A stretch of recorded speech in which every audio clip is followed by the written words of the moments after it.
obviously invited, so call me back. Okay, I love you.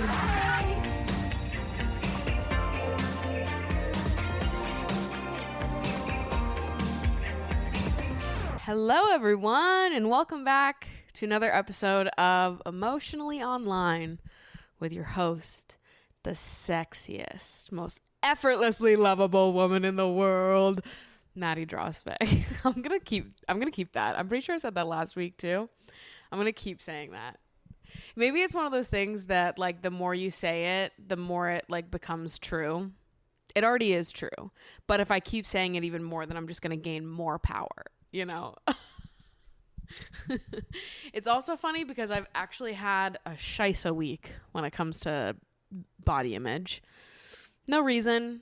It just is one of those weeks. I think it's probably a mixture of like scrolling through fatphobic content on TikTok randomly. Like, TikTok is fun. The For You page is fun, but like, it's a gamble, right? It's a mental health gamble being on that app, because I'm scrolling and I go from watching like funny little videos, and then all of a sudden it's like some size 2 being super fatphobic, and I'm like, God damn it, fuck. And it's like, in the moment I don't feel super bothered by it. I'm just like, ugh, gross, and scroll. But that weighs on you, you know, if throughout the week you have to come across multiple pieces of content that are fatphobic, and you're a fat person, and you just have to subconsciously consume all this stuff throughout the week. It's like a lot. It's heavy and it weighs on you, on top of the fact that I also receive fatphobic comments directed towards me personally on a daily basis. So yeah, I've had a week. I'm used to it. I'm fine. But yeah, not sure that I really do feel like the sexiest, most lovable girly in the world this week. But that's why we're here today, to have a little sleepover and rejuvenate ourselves. Make ourselves feel a little better. Just have a little girly talk. Speaking of shitty things on TikTok, though, that TikTok of that plastic surgeon ripping apart Natalia Dyer's face. What the fuck was that? I have been thinking about it ever since I saw that.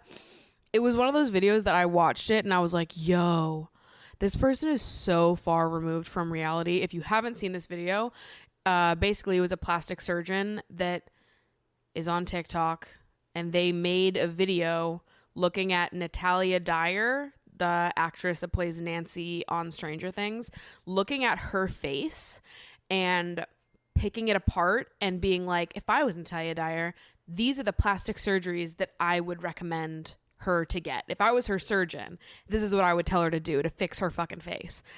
Unreal. Unfucking real that anybody in their sick, twisted brain is like, you know what would be good content to make this week? A video targeting this random celebrity that did nothing to no one, who is gorgeous, right as she is in this moment, and give her unsolicited advice of what surgeries that I would give her if I was her. Now, I'm sure Natalia Dyer doesn't give a single fuck. She's gorgeous. She makes her money. I'm sure she doesn't give a single shit about this random woman on TikTok. Though I'm also sure that it hurts if she did end up seeing it or hearing about it. Like, even if you don't really give a shit or know that it's like, oh, I'll just roll my eyes, whatever. Like, there's still a level of it's like, why would you do that? Why would anyone do this?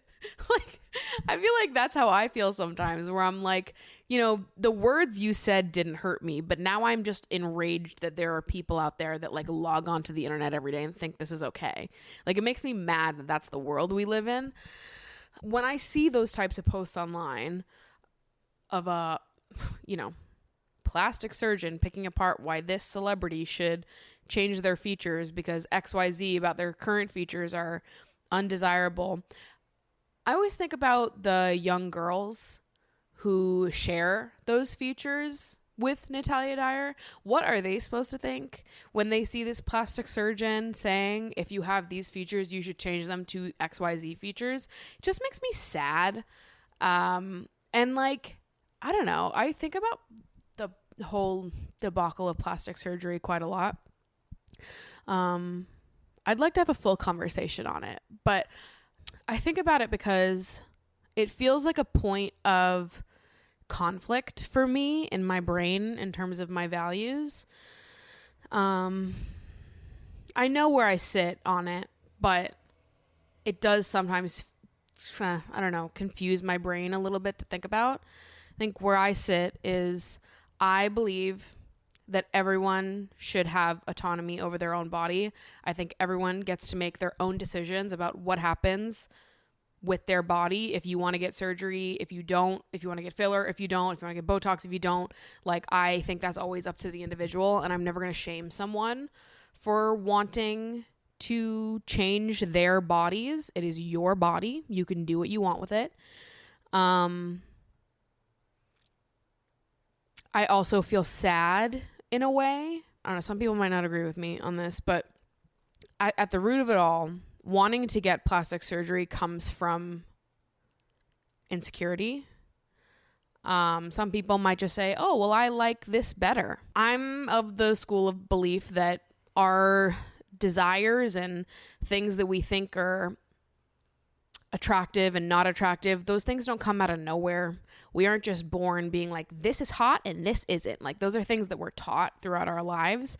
And so the things that we don't like about ourselves, I think that we were taught to dislike those things. It's a product of the world, the culture, the people that we grew up around, how we were raised to believe certain features lie on like the attractiveness scale. Because if things were different, if we lived in a different world that valued different things, that had a different standard of beauty, people would ask for different things from plastic surgeons, but they don't. There are similar things that people ask for from plastic surgeons. You know, we can go through the list of what people want. They want bigger lips. They want smaller noses, smaller bodies. They want curves, flat stomach, no double chin.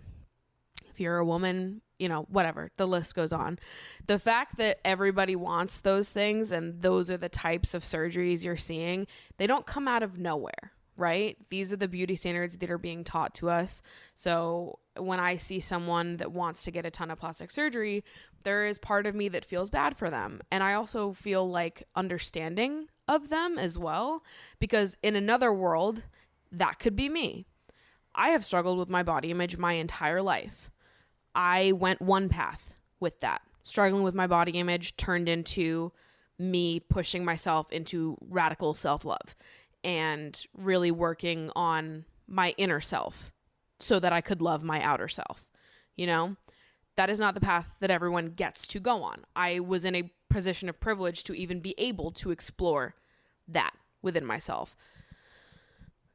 A lot of times people don't want to have to live in a body that feels like a protest, if that makes sense. People want to just live in a body where they can sit back and be like, like, people don't want to be an icon. People don't want to be an inspiration. People just want to feel comfortable. And unfortunately, I think that's like a large reason why people end up getting plastic surgeries and altering their bodies, because there is an immense pressure to look one certain way. We are taught very rigid ideals of what is attractive and what's not. And at the end of the day, people just want to be happy. They just want to feel comfortable. And for a lot of people, the quickest and most seamless route to that, to feeling peace, to feeling happiness, is to change their bodies, to get plastic surgery. I'm never going to judge someone for that because I get it. It's fucking hard. And it does feel like if you decide to go the route of radical self-love, you do sort of sign yourself up to being like the inspiration, you know, like you're going to live the rest of your life fighting for people to see you as just as attractive and like worthy of respect as everyone else. That's how it feels for me sometimes. I think that's something that I think about a lot, where I am so grateful to my past self that this was how it ended up for me. But I think about a lot how it really could have gone a different way. Like, I used to be a very different person. I struggled deeply with my self-image, especially when I was in high school. I had an eating disorder. I hated myself. There are times where I look back and remember parts of my childhood, and I'm like, how are you the way you are now? Like, it actually doesn't make sense to me that I'm so comfortable with myself, because I know that there was a world where that didn't happen. There could have been a world where I hated myself forever and I stayed sick forever, and I would have had to change myself in order to feel even a moment of happiness and comfort in my body. So when the topic of plastic surgery comes up, I'm always like, I think that everyone should do what they want, and I don't think that we should judge people for getting plastic surgery done, because it's a very emotional thing.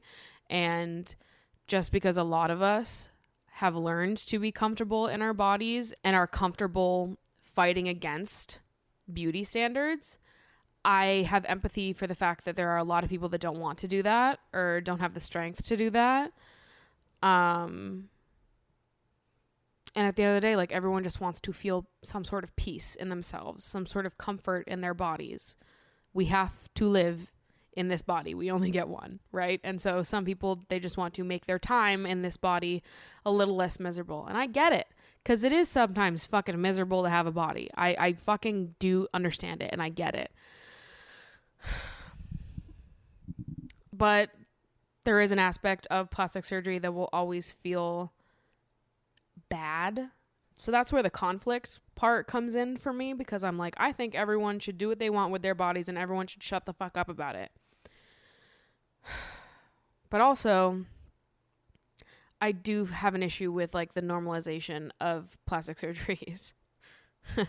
And I don't think it's helping that we're all able to log on to social media and see people vlogging their BBL experiences, and I just don't think I don't think it's good. I don't think it's good for young people to consume content like that. I think that seeing other people get plastic surgeries makes other people feel like they have to get it too. It's no one's fault, right? This is why it's complicated. It's no one's fault, but like, it also just sucks and I hate it. It feels so conflicting to me, and it sometimes stresses me out to think about and just makes me sad, because I mean, sometimes even I'll have moments where if I'm feeling super insecure, someone said something to me where I'm like, you know what? I wish that I could just get XYZ a surgery, change this about myself, and have everyone shut the fuck up for the rest of my life. I think about that sometimes. I would never do it. I would never get any plastic surgery. I would never get filler. I would never get Botox. I don't want to get any work done. Because number one, I mean, oh God, not to start me going on a tangent, but number one, I think that aging is beautiful. I want to look 50 when I'm 50. I want to look 60 when I'm 60. Like, I want to have fine lines and wrinkles and to show the life that I've lived on my face. I don't think there's anything wrong with that. I think that getting older is a beautiful thing, and I don't need to look like I'm 25 forever. I'm 25 right now, and that's super fun. But I'm not going to look like this forever, and that's okay, and I don't need to. On top of that, I feel like being someone that has struggled with my body image throughout my whole life, getting plastic surgery, I think, would fuck with my brain a lot. Even getting filler or Botox would fuck with my brain a lot. I think I've put in a lot of work to be good and to have good self-esteem and to be kind to myself. And I think I would confuse myself by getting plastic surgery. It doesn't align with my values or my morals. You know, I am a firm believer that there is no one-size-fits-all image of what beautiful is or means. I don't want to feed into the idea that there is one thing that is beautiful.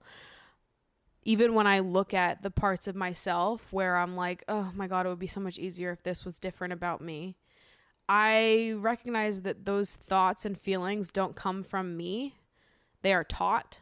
And it is important to me. It is a value of mine that I actively fight against that, and that I work on not only truly believing, but prioritizing the idea that I am beautiful and my body is fine as it is right now. I don't need to change anything about myself in order to increase my value as a person.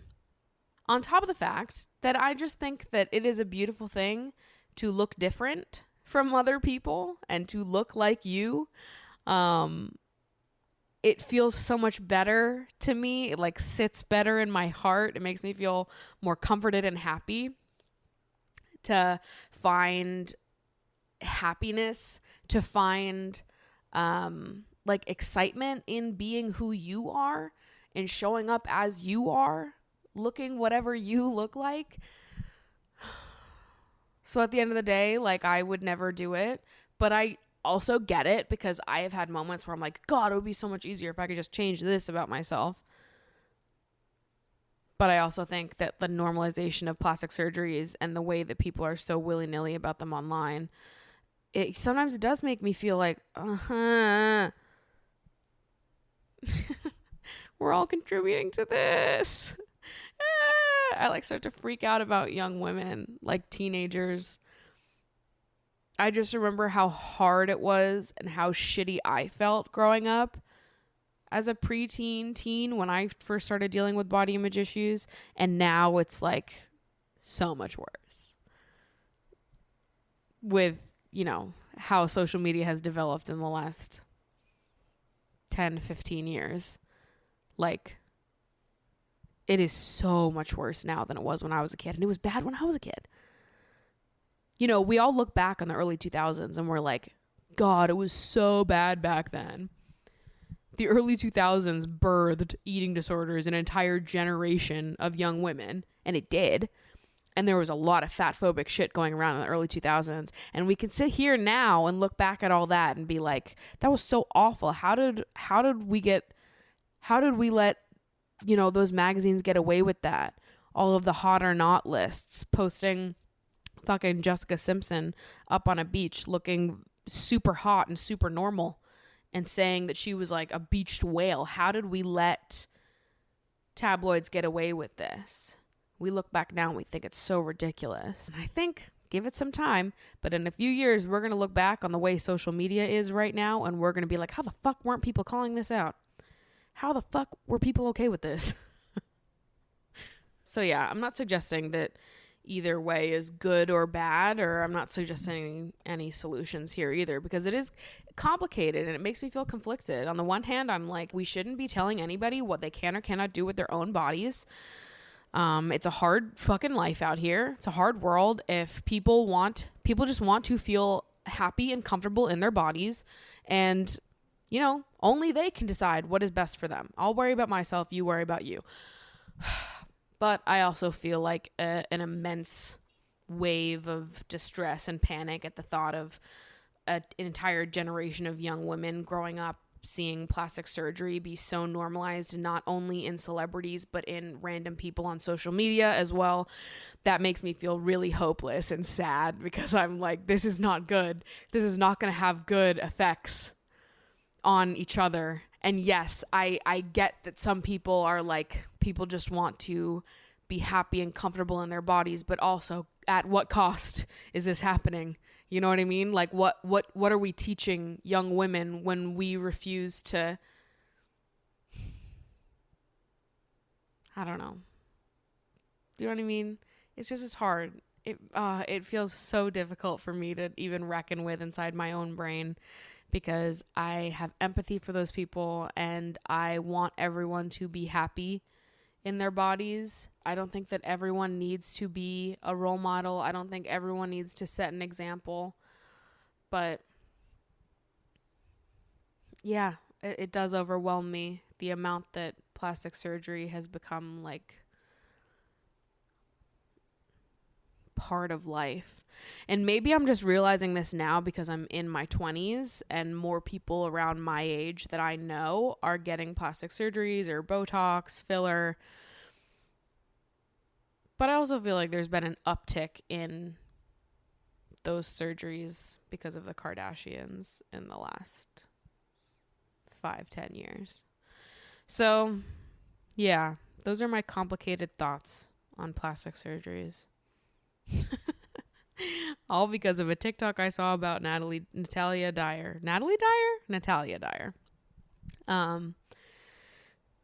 Other thing that I saw on social media this week that I thought was interesting, sparked some thoughts for me. Drew Afuelo of TikTok fame, who I love, think she is so fucking funny. And honestly, I love anyone who drags misogynistic men. Love it, live for it. I want to pay your bills. She tweeted something like 2 days ago that had quite a few people up in arms towards her, which I thought was wild and very interesting, and I wanted to talk about it. So Drew recently adopted a puppy. I guess her boyfriend got her a puppy, and she tweeted about it, and I guess people were mad at her for getting a puppy. I don't know. The internet will internet. They'll draw conclusions about where the dog came from and if they were adopted or purchased or, whatever. People will do what they're going to do, draw conclusions, make assumptions, and then judge you based off of the conclusions and assumptions that they made.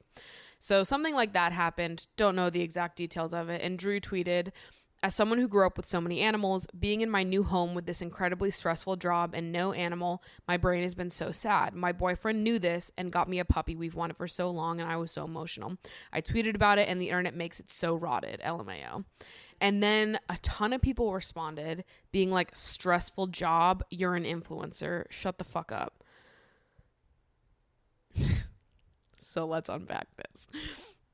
Drew then responded to one of the people saying stressful job and said, "Oh yes, I forgot. A job where millions of people critique how I live/breathe mean job not stressful, job easy. Job makes men threaten to kill me every day because they don't like the things I say. Job not stressful, job relaxing." Yeah, okay. Let's get into this, babes. I find it interesting, yet not surprising at all, that people would get up in arms at Drew in a passing tweet saying that her job is stressful, which it is. Yeah, it's not surprising just with the general attitudes that people have towards influencers and content creators, some of which is justified. However, this criticism of like, if you're a creator, if you're an influencer, you are never allowed to be stressed or sad or angry or unhappy. It's kind of ridiculous. And it's easier for me to see how ridiculous it is when I'm looking at other people. Because even I have had moments where, people will write me nasty comments and I'll spend days crying about this set of mean comments that I read a few weeks ago. Talked about this at the end of one of my vlogs, but I had like a rough time because of some mean comments for a few days, and I felt so guilty about being so sad. I felt so guilty about being like, this is so emotionally exhausting. Like, I just laid on my couch for 3 days because I couldn't deal with these nasty things that people were writing about me, and I felt guilty for it because I was like, but everyone says that this job is so easy. I have the easiest job in the world. I'm not allowed to be upset. This is such a privilege to have this job, and it is. But just because something is a privilege doesn't mean it comes without cons, and doesn't mean that you're not allowed to be sad. It's like the idea of like, just because there are people who have it worse doesn't mean that you aren't allowed to feel sad about your current situation. I get that it's champagne problems, but they're still problems, and you're allowed to feel stressed or sad about them. I guess looking at myself and starting this from my own experience, for starters, I don't really use the word influencer to describe me or what I do. It's not what I use to describe my job because it doesn't feel like an accurate job title, accurate job description. I prefer to say that I am a YouTuber or a content creator because influencer to me is like a synonym for salesperson. And while yes, part of being a creator is sales, because this is how you make money, is working with brands and being able to monetize your creativity. It's a beautiful, amazing thing. Part of the job will always be influencing audiences, generating sales for brands that you hopefully enjoy, though there are people on the internet that just promote fucking whatever. But hopefully it is, you get to partner with brands that you love, promote brands that you love and genuinely enjoy working with. They get a financial gain from that. You get to continue making your fun little videos. That's the ideal situation, right? While part of the job is always going to be that, the main part of the job for me is always going to feel like it is creating. It's making videos. My main job isn't to sell things, isn't to influence people, right? I've been making videos for 12 years, so that plays a part here. I've been doing this for 12 years. I was making videos before the idea of an influencer was even really a thing. I was making YouTube videos before AdSense was a thing on YouTube. I have been making videos for a long time, long before you could make a career out of it, right? So I would be doing this if I made no money from it. I was doing it for a decade without making money from it. I only started making money off YouTube in the last year and a half. So I don't know. To me, I guess it almost feels wrong to call myself an influencer, or at least to use that as my main title. Obviously, I am an influencer. You can call me an influencer. It's not like a negative term, but it doesn't feel like the accurate main term to use because my main job is and always will be making videos, creating content, being creative. That's what I've done my whole life. That's why I do this. That's why people like me. That's why they watch my videos. The brands that I work with don't dictate what my content is or what I say or what I do. They pay for a 60-second spot in my video. I give them their 60 seconds and then the rest is totally up to me. They have no say or input in the rest of my content. So it feels like a small portion of my job is being an influencer and the rest is being creative and having fun with editing and concepting and shooting, and it feels like my job is to be creative. So I tend to call myself a YouTuber or a content creator before I will ever call myself an influencer. I feel like content creator and YouTuber feel like neutral terms to me, right? They're like job descriptions. Influencer is like a slur.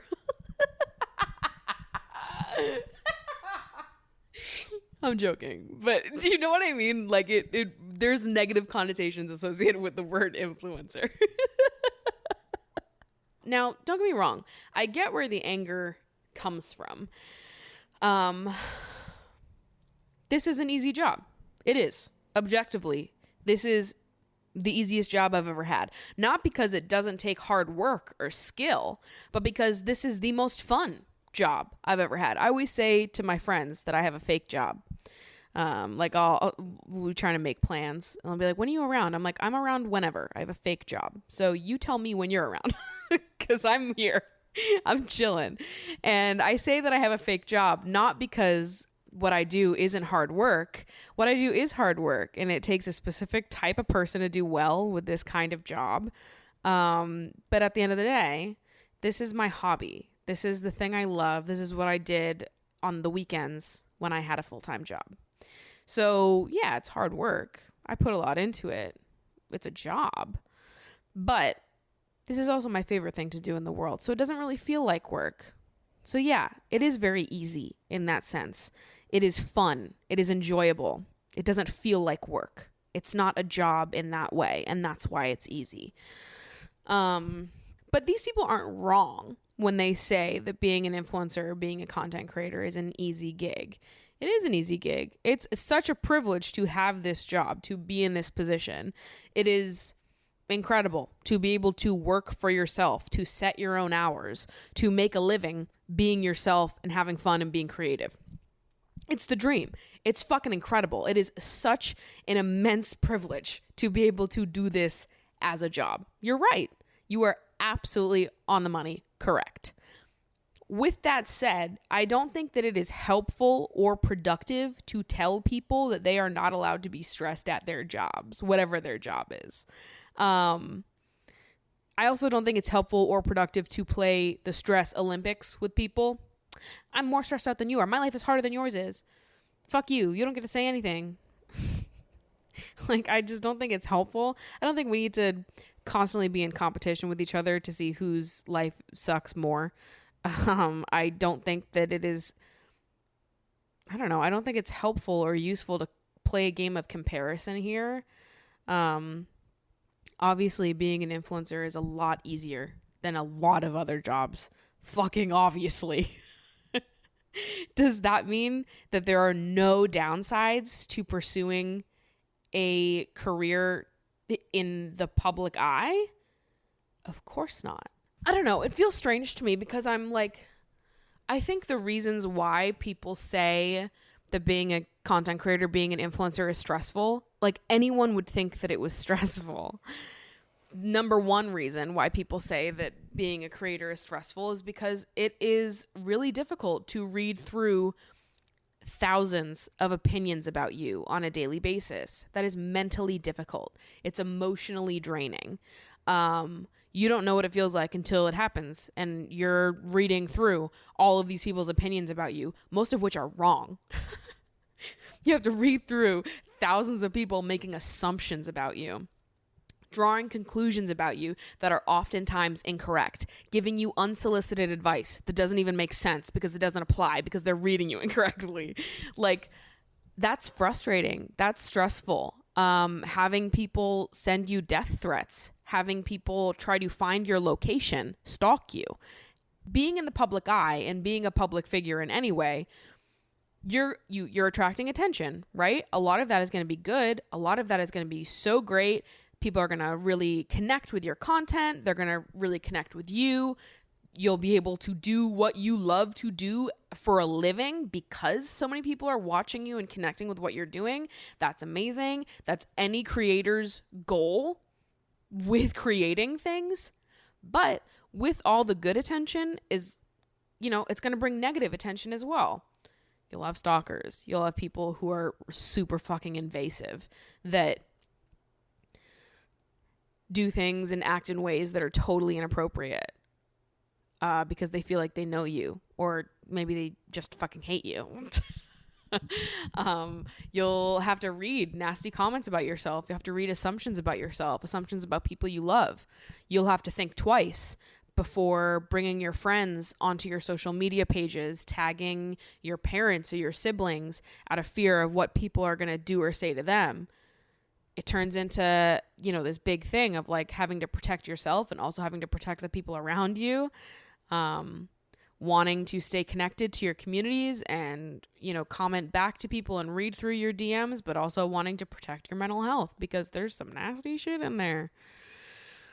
It is stressful. Objectively, that is stressful. That would stress anyone out.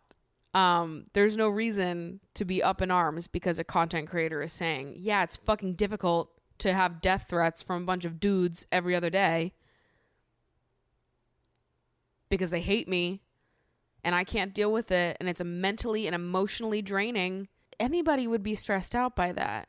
But most of what people say in this department is not a reflection of like if the stress is truly valid or not, and more a reflection of like people are so unsatisfied and upset and stressed out in their own lives that hearing about an influencer's stress is like, shut the fuck up, which I get it. I don't not understand that. I think that's also a valid reaction, but I think feeling that way and keeping it inside or maybe reflecting with friends and therapists is one thing. And I think feeling that way and taking it out on people and being like, you're not allowed to be stressed because I'm stressed, I think that's inappropriate. I think it's less about the feeling itself and more about the action that feeling triggers people to take. I get why, if you're really stressed out and unsatisfied in your own life, you hearing an influencer be like, I'm stressed out, would trigger you to be like, shut the fuck up. I get it, dude. But also, before you yell at that person and say, fuck you, you're not allowed to be stressed out because I'm stressed out, reflect. Also, just because Drew is saying, yes, I'm stressed out, this job is stressful, nowhere in her tweet did she say, my job is the most stressful job in the world, I have it worse than everyone else. Like, that's additional information that you are adding in. She's allowed to say her job is stressful. It is. Every job is stressful for different reasons, pros and cons. This job has a lot of pros, but it also has some cons. So let her be stressed about those cons. Why are you yelling? In response to what was happening with Drew on Twitter, Hello Teffy tweeted a little thread that I also thought was great, so I'm going to read it. She says, I saw people tear up my friend Drew for saying being an influencer is stressful. I want to talk about that. I have been doing pop culture commentary for years, and I feel so lucky to have brands and other sponsorships because they like my content. But when I meet new people and they ask what I do, their faces do kind of change when I say content creator because they know I mean influencer, and influencers are seen as fake and spoiled and obnoxious. You know it, I know it. The word influencer kind of implies like I am telling people what's cool because I'm cool, and I don't do that, I think, but it's for sure implied. When I was able to support myself and the people around me because of brand support, I had to face the dreaded engagement rate. The engagement rate is basically what brands and other companies want to see the most because that shows how much people actually fuck with you. So we have to read comments. We have to read DMs. I personally want to invest and support my community, and I need money for that. Most content creators I know want to do things outside of content, and we need money. So we work with brands to support ourselves, but also our dreams. It's a game, but it's a game that depends on being likable and remaining relevant and creative. And at the end of the day, we have to read what everyone thinks about us. It's not a normal experience. I think everyone wants to be liked in their office for the most part. I just didn't think my office would ever be a one-way mirror. I am not saying being an online presence is the hardest job, but it is a job that involves a lot of self-reflection and can feel lonely. I do know, however, that everyone is always looking for real people to love and support. The internet is constantly trying to get a gotcha out of everyone. Out of all the fakes, if there's one person that takes trolls on the chin and keeps it moving, it's her. Being a real ass bitch on the internet is not carefree. Just ask the trolls with the cartoon profile pictures. Everyone wants a real person to follow until they call an ugly man ugly for being ugly and ugly-hearted, so go off ugly. And I thought that was perfect. I thought that was spot on. In general, I do find the disdain that people have for content creators interesting. Again, I see where some of it comes from because you have like the Jake Pauls of the internet that are always going to give people a bad look on one end of the spectrum. And then there's the other end of the spectrum where you have these like carbon copy Instagram and TikTok influencers that are just like shilling makeup products to you every other week. Always a new brand, always a new product. So you have people on one spectrum, like the Jake Pauls and Logan Pauls, that will do fucking anything for views. They have no like moral code or boundaries or values. They will do fucking anything for fame. These people are motivated by fame and money. And then you have people on the other side of the spectrum that are not nearly as like outwardly egregious as people like Logan and Jake Paul are, but they will be sort of there's like a subtle kind of ickiness there of like constantly shoving a new lipstick in your face every other day of the week that all looks the fucking same just to sell a product to make a check. There are icky and evil aspects and pockets of this career, as I think there are with lots of other careers. But, and maybe I'm an optimist, but I will always see myself as a YouTube fan before I am a YouTuber myself. So this is where my perspective comes from. There are so many cool people on the fucking internet.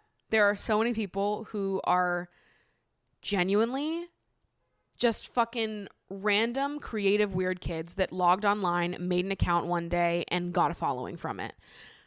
I think a lot of the internet is that.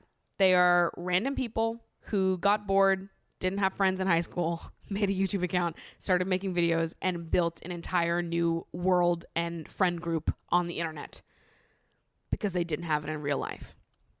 There are so many people on social media that are so inspiring and creative and genuinely give a shit about making content and like making stuff of value and leaving their audience with stuff to sit with and think about and wanting to make sure that they are doing the best for the people that follow them because they understand what a privilege this job is. I think there are a lot of creators that are like that.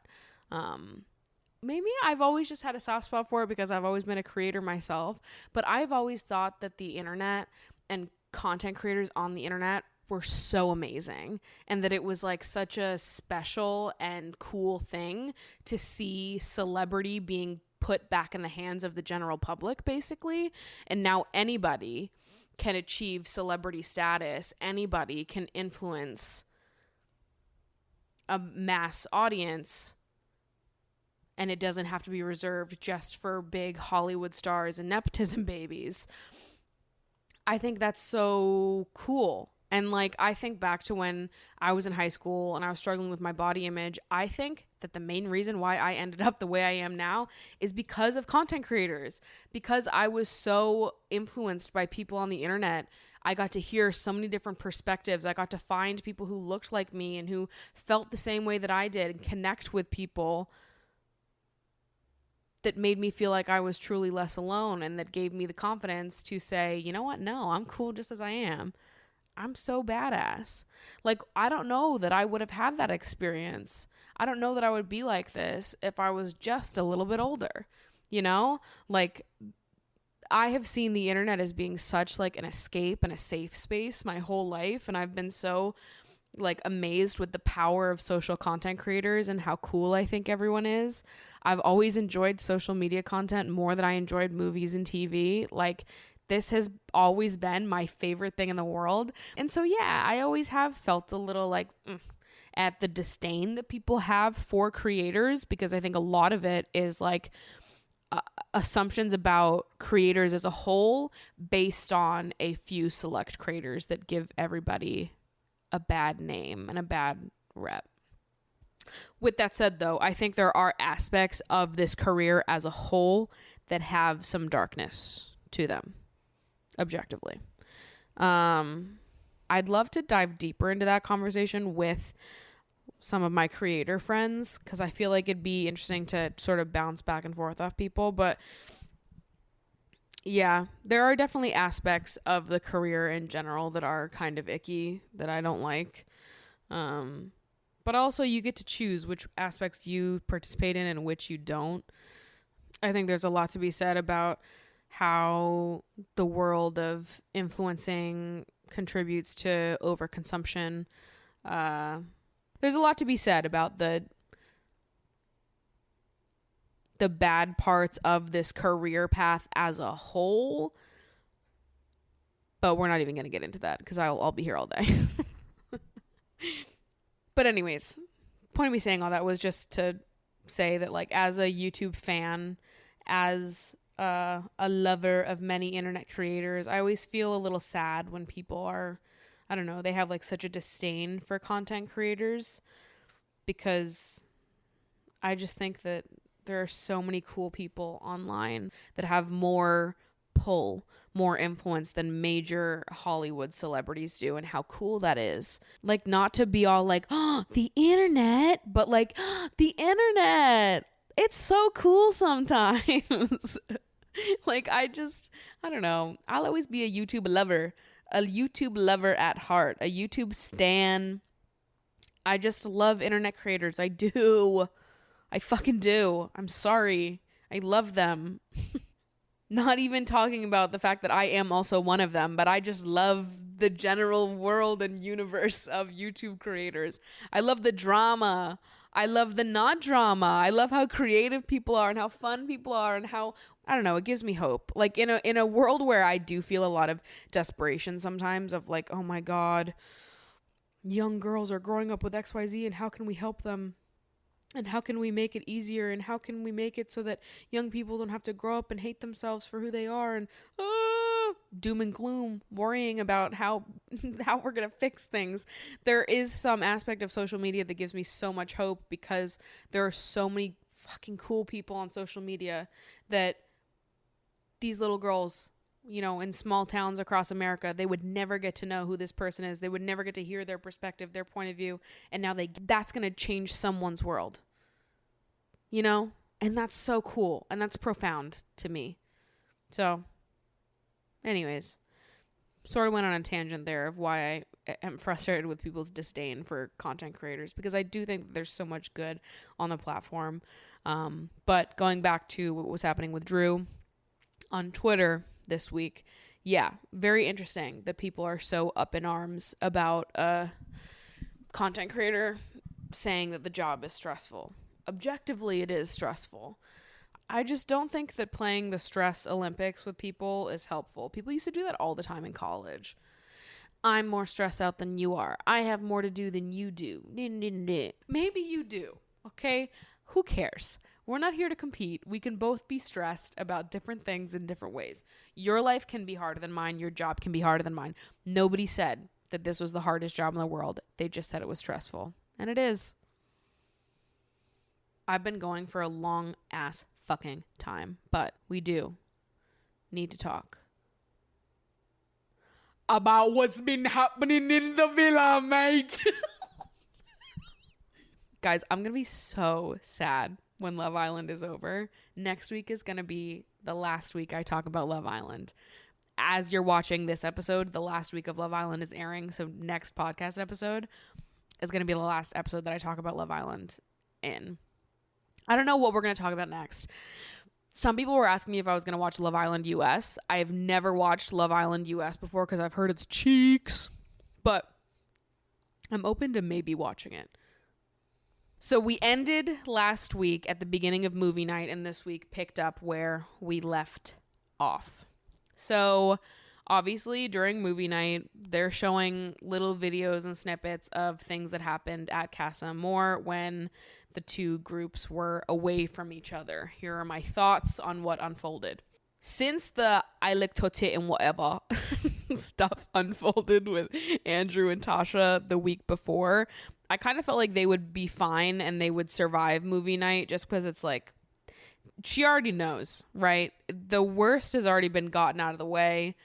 If they can survive Andrew licking Coco's titties, then they can survive anything, right? You know, the stuff that they showed on movie night was expected. Nothing was out of what we already knew. But also, there's a part of me that was like, I'm kind of perplexed that they're like still doing fine or whatever. Some people see that as romantic. I don't. Then we had the clip of Ekin-Su get played where George, one of the boys from Casa Amor, like, we don't know exactly what happened. My hypothesis was that I thought they were just like cuddling in bed together, and then he got a little excited and started to get a little handsy, and she was like, whoa, we're just friends. And so there was a clip of that happening, and it does make Ekin-Su look suspect, but I genuinely don't think that anything happened, and she did handle it really well. But obviously Davide, right when it happened, was like, you're a liar, whatever, doing his little thing. And then Paige whispered to Ekin, made some point about how Davide always wants Ekin to be in the red with him because Davide had been kissing other women in Casa Amor. Like, he was doing more than Ekin-Su was. So instead of him being in the red and him being in the wrong, he has to find a way to bring Ekin down with him so that he never has to take full responsibility for the things that he does, and he can just live in the space of being like, well, you did this to me, instead of ever, you know, being like, yes, I also fucked up. Sometimes I think Ekin and Davide are cute. Other times I find them cringe. Other times I'm like, eh. And I think it's because I just don't like Davide that much. I like Ekin, though. I'm an Ekin-Su defender. And then we had the Gemma and Luca situation where Billy has been flirting with Gemma. Gemma has not been flirting back, but Luca was throwing a fucking fit.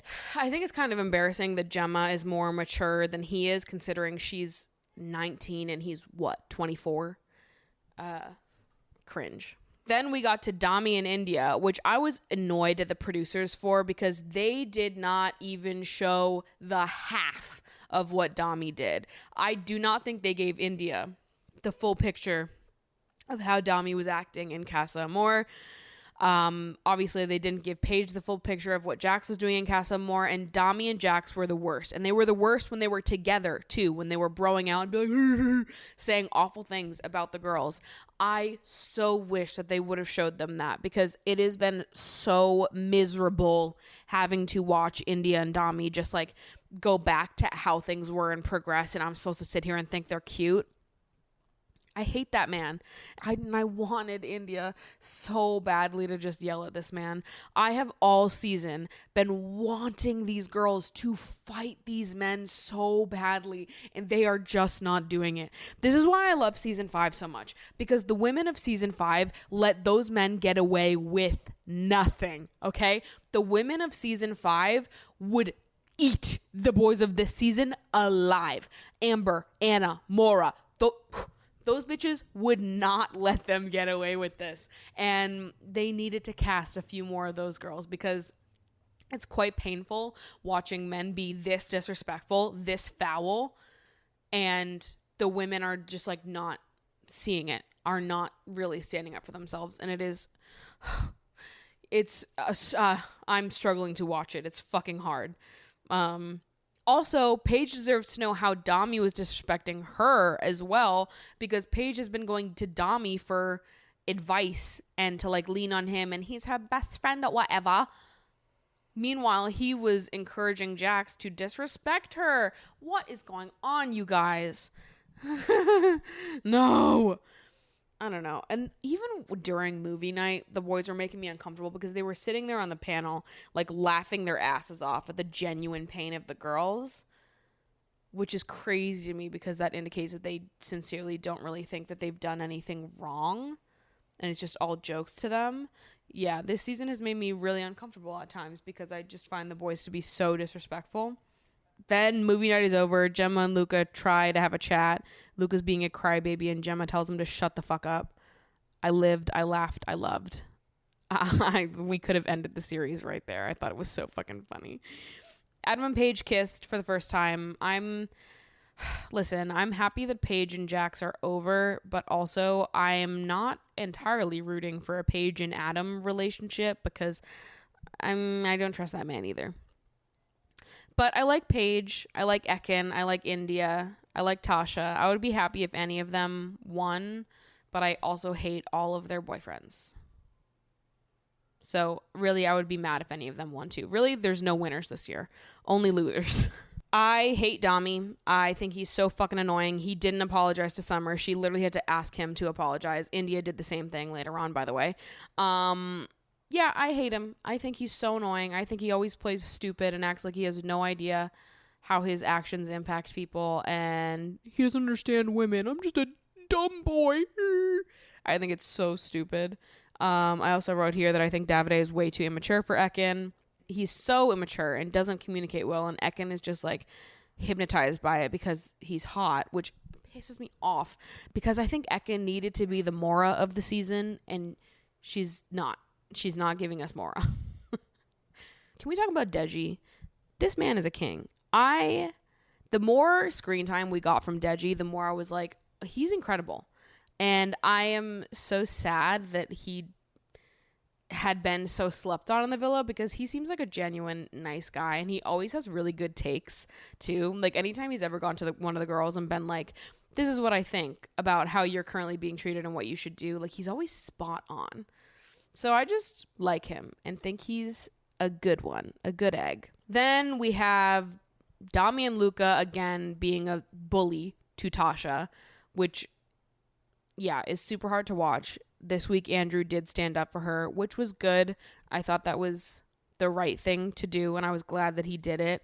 It was, it's already fucking hard to watch Tasha be bullied by these fucking guys. It's harder when her boyfriend doesn't stick up for her.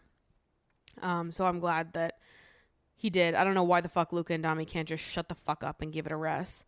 And then they did the Snog, Marry, Pie challenge, and Dami and Luca were being genuinely mean to Tasha when they pied her. And then afterwards they were like, it's just a joke, it's just a game.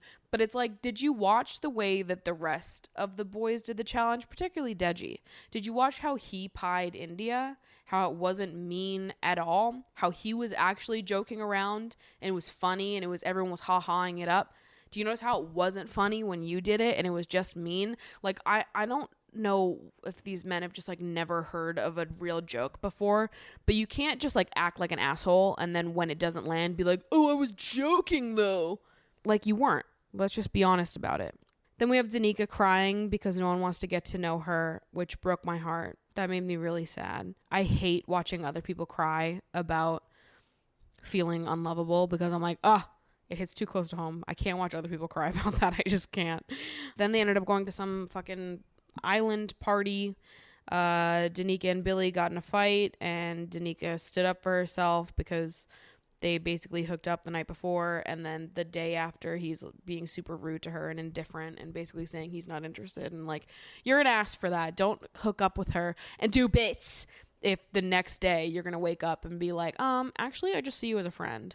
That's so fucking confusing and rude. Also, he looked like a fucking ass because as she was expressing why he hurt her and like trying to explain her pain, he was sitting there like, stop swearing, don't curse at me. And it's like, what? I'm a grown woman. Don't fucking tell me what I can or cannot say. Shut the fuck up. And then we had an elimination that happened where Billy and Summer were eliminated, and then 4 new bombshells entered the villa. So that's our brief little recap for this week. It was a pretty boring week, to be honest. Not that much happened. And probably not much is going to happen for the rest of the series. Since we're almost done. I'm going to put in my bet right now that I think Ekin and Davide are going to win. But we'll see. I'm traveling to see my family next week, so I'll probably do an episode with my siblings, or I don't know what I'll do. It might be a little late because I'm going to be not here, and I'm going to be editing on my laptop, which is notoriously a piece of shit, so next week's episode might be a little late. Don't hate me if it is. I love you guys so much. Thank you so much for listening, and I will see you in the next episode. Bye.